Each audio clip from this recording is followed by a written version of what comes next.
নামাজ আজকে আলোচনা হচ্ছে আল্লাহ পাক এই পবিত্র দিন জুম্মার দিন পবিত্র জায়গায় পবিত্র জমিনে বসার মতো আল্লাহ পাকের কালাম এবং রসুলের হাদিস থেকে কিছু কথা বলার মতো শোনার মতো যে তৌফিক এনায়েত করেছে, সেই জন্য আল্লাহ পাকের দরবারে শুকরিয়া জ্ঞাপন করি। সকলে বলে আলহামদুলিল্লাহ। তো আজকের সবচেয়ে গুরুত্বপূর্ণ বিষয় হচ্ছে নামাজ মুহাম্মাদের জন্য নামাজ নয়,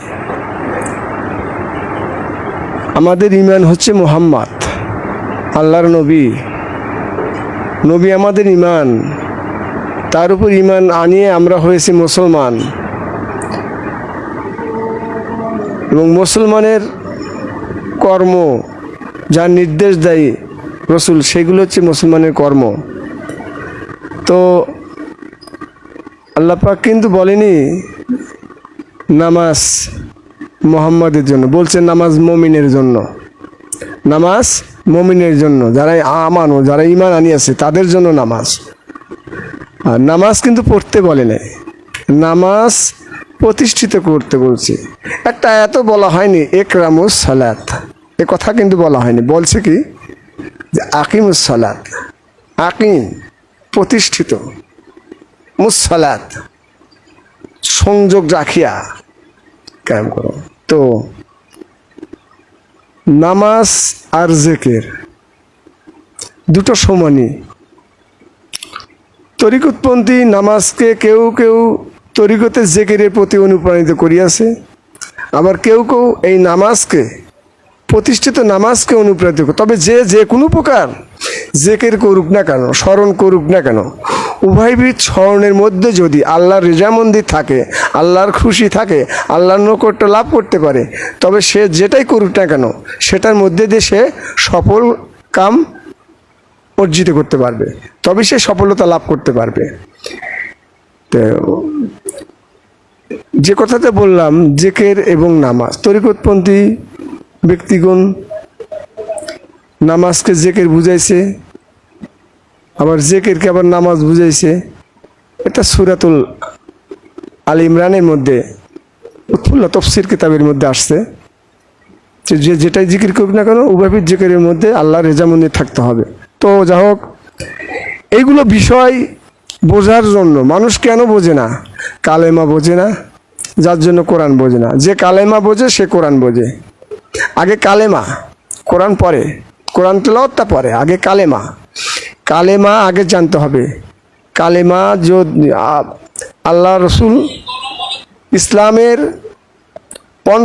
ইসলামের পঞ্চস্তম্ভের মধ্যে প্রথম হলো কালেমা লা ইলাহা ইল্লাল্লাহ মুহাম্মাদুর রাসূলুল্লাহ, এক অদ্বিতীয় অনন্ত অসীম জাতপাক আল্লাহ এবং রসুল সাল্লাল্লাহু আলাইহি সাল্লামের সত্তায় বান্দার প্রকাশ্য হৃদয়ে প্রতিষ্ঠিত অঙ্গীকার হচ্ছে কালেমার মূল কথা। তো এই কালেমার ভেদ জানতে হবে, না জানলে কিন্তু কোরআন বুঝবে না। তো আল্লাহ পাক তো এই কালেমার মধ্যে 24টি অক্ষর রয়েছে।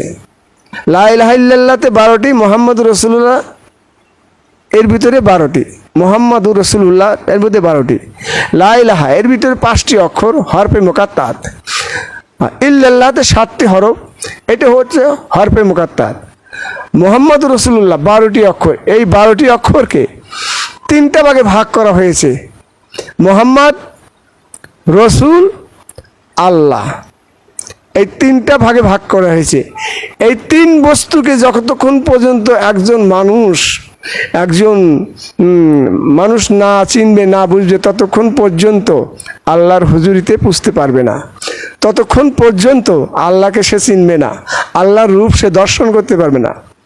এই জন্য আগে কালেমা বুঝতে হবে।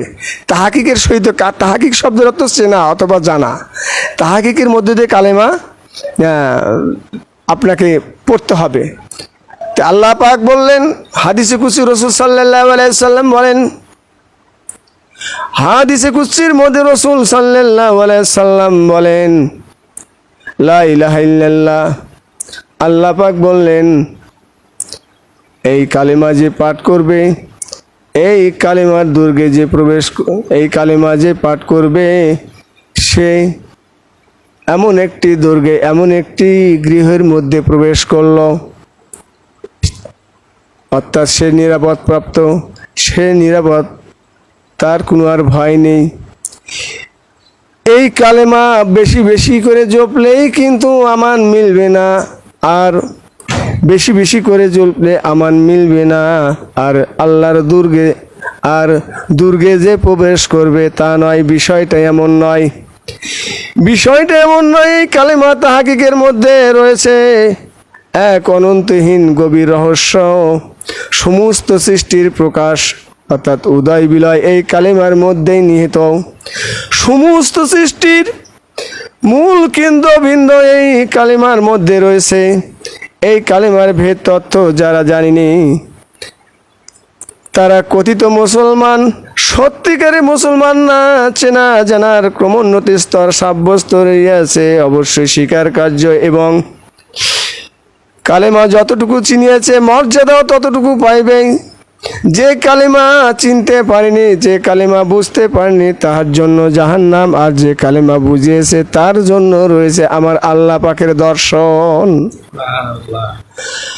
আল্লাহর যখন দর্শন হয় তখন কি জাহান্নামে যাব নাকি জান্নাতে যাব, এটা আপনারাই বলে দিবেন, আপনারাই বুঝতে পারবেন। এখন এই ব্যক্তি যে মানুষটি আল্লাহর দর্শন পেয়েছে ওই মানুষটি জান্নাতে যাবে না জাহান্নামে যাবে। এই জন্য প্রতিষ্ঠিত এই কালেমা প্রতিষ্ঠিত তদ অনুযায়ী প্রতিষ্ঠিত, এবং বেহেশতের বর্ণনা ও স্তর অনুপাতে রয়েছে তথা মুক্তির ক্রমোন্নতির স্তর সাব্যস্ত আছে। এই কালেমা এক অনন্তহীন পবিত্র বাণী, কালাম শব্দ হতে কালেমা, যার অর্থ কথা বা বাণী। তাইবা মানে পবিত্র বিধায় ইহা একে পবিত্র বাণী। এই পবিত্র বাণীগণ আল্লাহর মহাপুরুষগণ ব্যতীত কেউ তেলাওয়াত করতে পারবে না, কেউ পাঠ করতে পারবে না। আল্লাহর মহাপুরুষগণ তেলাওয়াত করে থাকে। হাদিসে কুদসির মধ্যে এসেছে আল্লাহ রাব্বুল আলামিন তিনি ওয়াজ করলেন, তিনি বয়ান করলেন,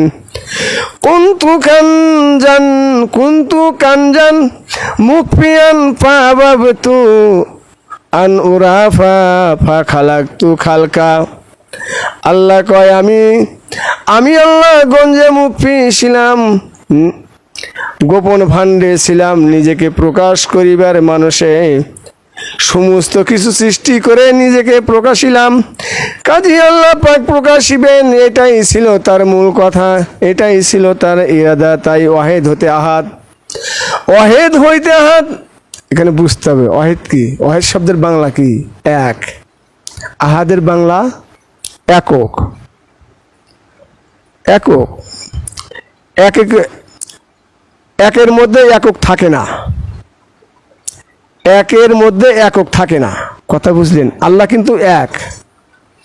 তে একের মধ্যে আপনি যদি একক ঢুকান তাহলে হবে না। একের মধ্যে একক ঢুকাতে গেলে শিরক করবেন, কিন্তু এককের মধ্যে আল্লাহ থাকে। ওয়াহেদ হতে আহাদ, আল্লাহ ওয়াহেদ, সেখান থেকে আহাদ সৃষ্টি করলেন, আদমকে সৃষ্টি করলেন, সমস্ত মানুষকে সৃষ্টি করলেন। তে ওয়াহেদ হচ্ছে একক আর আহাদ হচ্ছে এক। এই এক আল্লাহ এই এককের মধ্যে অবস্থান করতেছে। আল্লাহ বলেনি কালামে পাকের মধ্যে নাহনু আকরাবু ইলাইহি মিন হাবলিল ওয়ারিদ, আমি তোমার সাহারকের নিকটে চেয়েও আরও নিকটে রহিয়াছি। এখানে আল্লাহ রয়েছে। তে আল্লাহ জাহের বাতেন, আওয়ালে আছে, জাহেরও আছে, বাতেনও আছে। হ্যাঁ,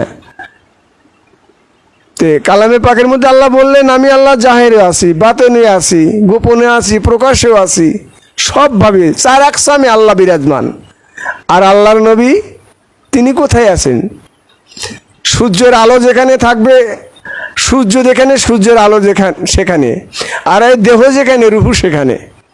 দেহ নাই রুহু নাই, বিষয়টা এরকম।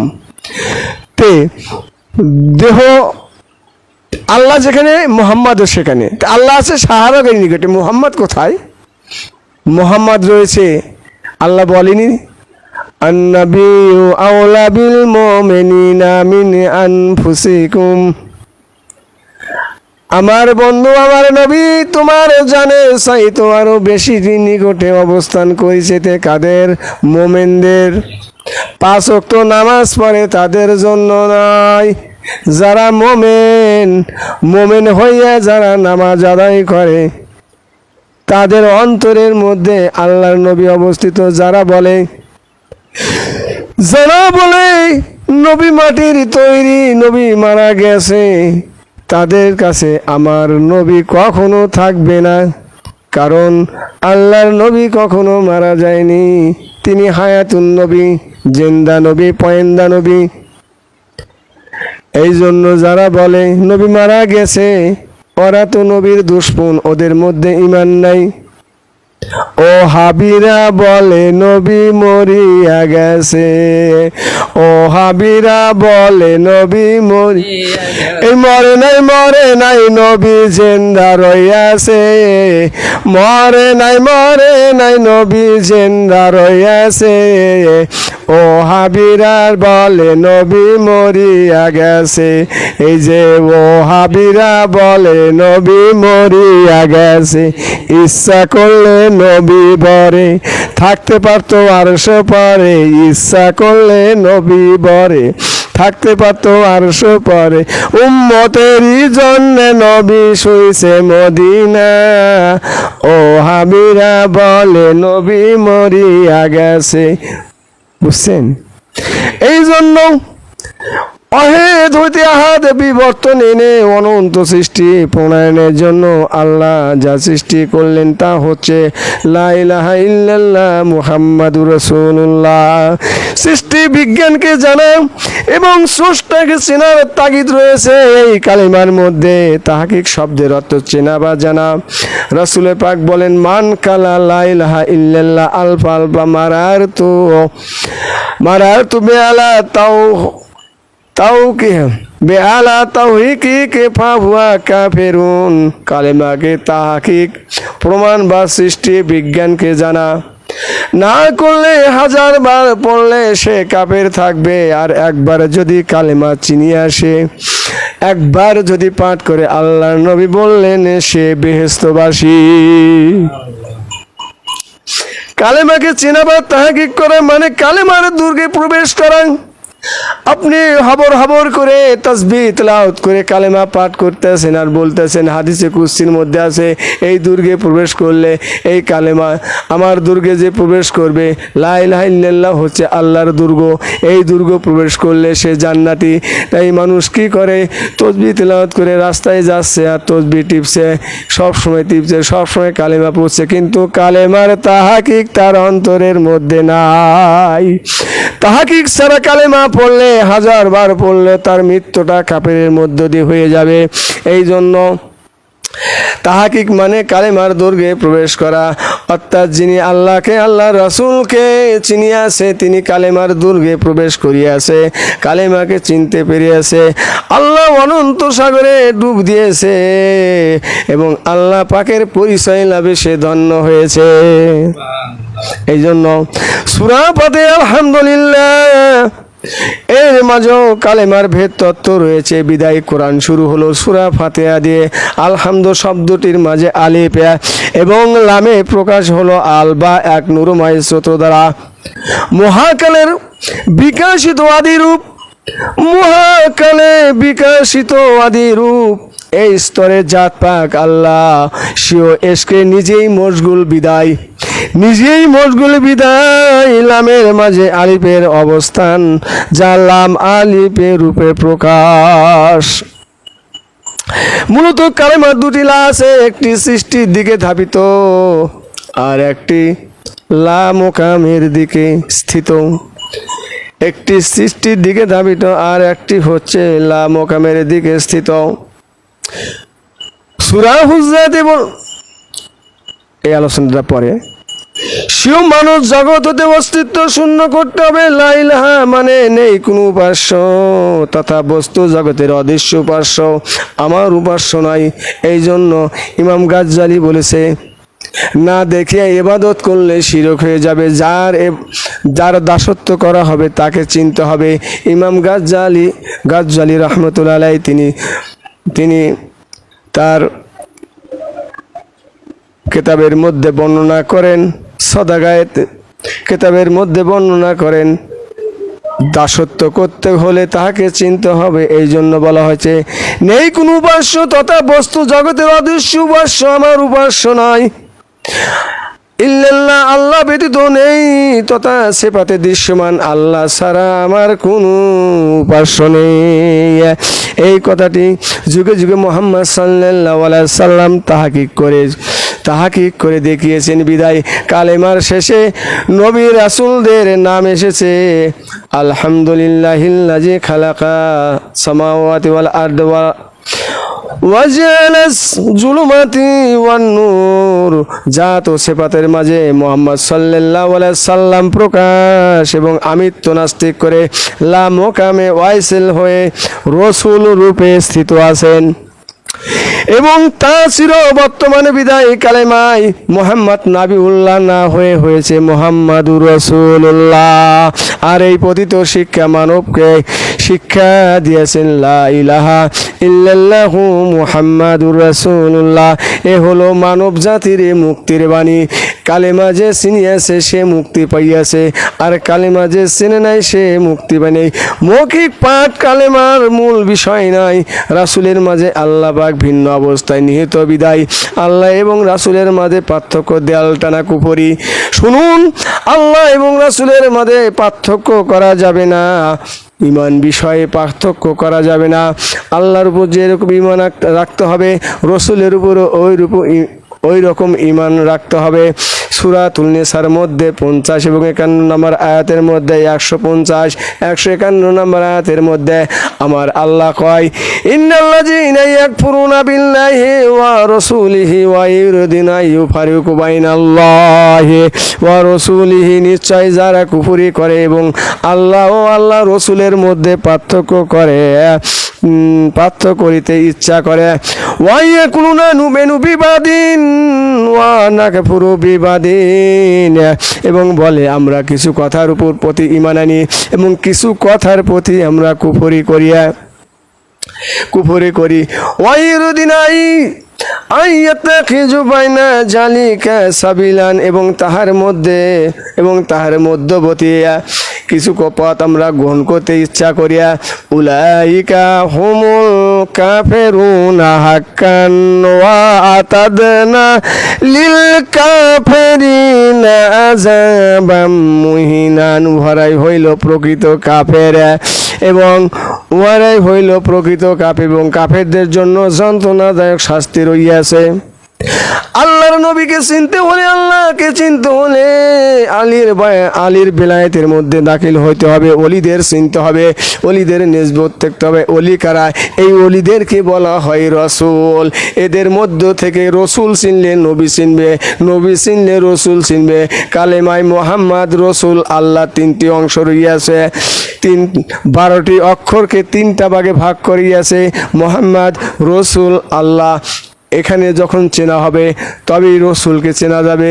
রসুল চিনলে নবী চিনলেন, নবী চিনলে আল্লাহ চেনা যায়। যে রসুলকে বলা হয় নায়েবে রাসূল, শরীয়তের ডেকোরেশন, কিন্তু তাসাউফের ডেকোরেশন হচ্ছে তিনিই হচ্ছেন রসুল, যিনি আমার পথ প্রদর্শক, যিনি আমাকে মুক্তির পথের দিকে যিনি আমাকে ঢেউ দিচ্ছে, উনি হচ্ছে আমার রসুল। এই জন্য আল্লাহর নবী কয়, মান রায়ানি ফাকাদ রায়াল হক, যে আমাকে দেখলো সে আল্লাহকে দেখলো। রসুলের হাকিকত একমাত্র মাওলা আলী ব্যতীত কেউ জানে না। মাওলা আলী দেখেছে। নবী কয়, মা রায়ানি আহাদুন ইল্লা আলী ইবনে আবু তালিব, আবু তালিবের পুত্র আলী ছাড়া কেউ দেখেনি আমাকে। আবু তালিবের পুত্র আলী ছাড়া কেউ দেখেনি। আলী বলেন, আমি যাকে দেখি না তার ইবাদত করি না। এই জন্য আলী প্রথমে শাহাদত করলেন। ও আমার ভাইরা, খুব গভীর মনোযোগ, কথাই বলে না। অনেক কবিগুণ বলে, হয় শয়তান is in after working ship for 5 million years. হয় শয়তান is in after working ship for 5 million years. শয়তান 9.5 লক্ষ বছর ইবাদত করার পরও সে কি হইল? জাহান্নামের মধ্যে গেল, লান্নত পেল। কারণ সে একক মেনেছে, কিন্তু এককে সে স্বীকার করেনি। সে একক যখন স্বীকার করলো না, তখনই তার গলায় লান্নত হয়ে পড়ল, অভিশপ্ত হয়ে পড়ল। এই জন্য আমরা দেখব কিভাবে কালেমা পরিশুদ্ধ হয়ে যায়। আল্লাহ পাক আমাদের সবাইকে যেন কালেমা বোঝার তৌফিক এনায়েত করুক। এই জন্য আল্লাহ পাক